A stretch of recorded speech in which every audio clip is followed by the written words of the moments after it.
And being in the primitive bow biz, we should also be concerned about learning our plants, our useful plants, medicinal and edible, along with certain plants that just kind of go along with feeling good. And this is my sweetgrass patch. I'm not going to get into scientific names, Latin names like Hierocloe odorata. You know, those things are hard to remember. So let's just call this sweetgrass. And go to your internet, search, and look up sweetgrass and see how cool it is. It's one of the 4 medicines, along with cedar, tobacco, and sage. This, by the way, on the medicine wheel represents north. And that's my dream catcher. You saw portions of it. And so I'm going to name 3 different plants, and your homework is to research them and see for yourself that they're really easy to grow. Sweetgrass, for example, if you look outside your window and you don't see polar bears, you can grow sweetgrass. It grows from way, way far north, northern climes, all the way down to southern climes. The only difference in growing it is how much sun you give it. In the north, full sun all day long. As you go towards, say, the Mexican border, you have to have it rest here and there with some partial shade. I can't talk. Okay, now moving along. Again, we're going to go seasick. I haven't been able to download anything from my new Samsung. There's my compost bin, or as we call it in the Nature Center biz, a weed box. And after some years, I actually have viable soil. These are little habitats. That hypertufa, and do a search for hypertufa. It's cool stuff. You can just leave it out all winter long and it won't crack. Lower right, the bottom pot, bee balm and wild bergamot. You can Google those. And this one is really cool. Acorus americana or Acorus calamus. Look up sweet flag. Sweet flag. And then there's some yellow dock in there too. Medicinal. Oh, good stuff. And then this upper one, you see I'm shading it. I just transplanted stuff. Just as a clue, when you transplant things, you fill the hole that you're going to put them in with water, then you plant them in. And then it's good to shade them a few hours out of the day just so they don't wilt.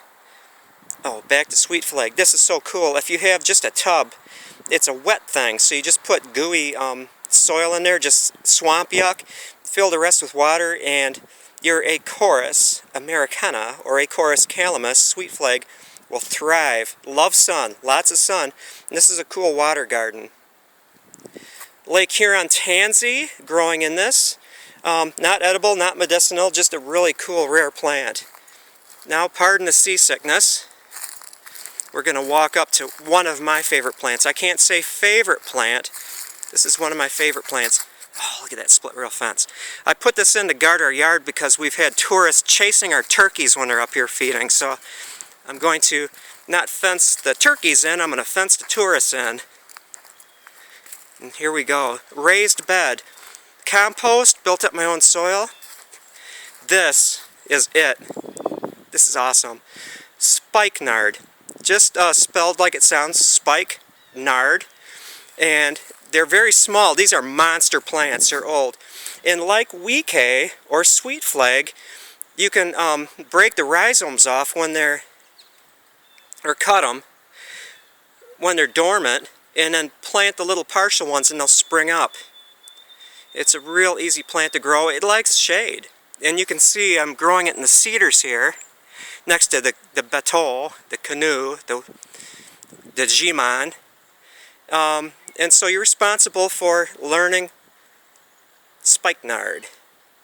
The berries are great. You can use the roots, but the berries are so tasty, and it's like nature's caffeine, nature's coffee. You just munch on the berries, they taste like mango, and they rejuvenate you.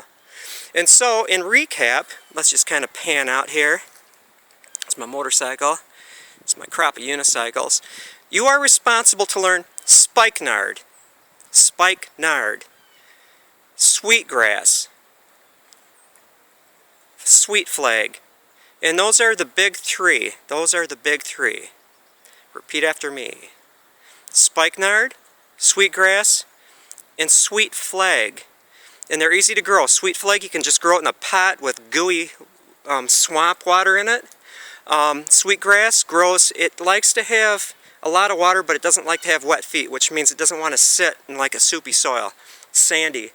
And then this stuff, Spikenard, I consider it a king of plants, or queen, you know, depending on your viewpoint. Likes rich soil. You can mix a lot of compost in it, grow it in a raised bed in the shade.